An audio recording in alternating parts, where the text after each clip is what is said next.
When you look at this conversation between the Big Ten and the SEC in terms of just that national notoriety and how the pendulum always seems to somewhat point towards the SEC, what does the Big Ten need to do to either even out that conversation and playing field? Is it as simple as keep kind of doing what you're doing, back-to-back national champions from your conference, or is there something from that the SEC has done over the past 2 decades outside of success on the football field that has led to them being able to dominate and kind of control the narrative when it comes to these college football playoff conversations?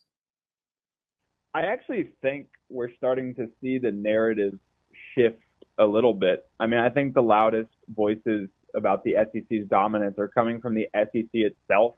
Mm-hmm. And, kind of networks that might be tilted towards the SEC a little bit, like the SEC network. Like I think a lot of people are starting to realize that, especially the Big Ten is catching up. Like I did an article recently when Brett Bielema kind of got into it on Twitter with some people where I took the stats and data and looked at kind of the SEC's record against teams or conferences in recent years, SEC's postseason success in recent years. And the Big Ten had a 7-1 postseason record against the SEC last year. They've had a pretty close to a winning record against the SEC the last couple of years. And so, they're really starting to catch up. And I think people are starting to realize, teams like Ohio State, teams like Michigan, teams like Penn State are really investing a lot of money in this modern era to kind of, lessen that gap. Even Illinois is, throwing its NIL weight around.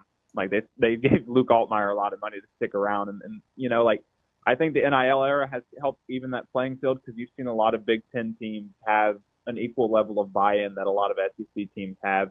And there's even teams outside of those two conferences like Texas Tech, and teams like that have really acclimated well to the NIL era. And they've been, using that to kind of try to lessen the gap and put their teams ahead.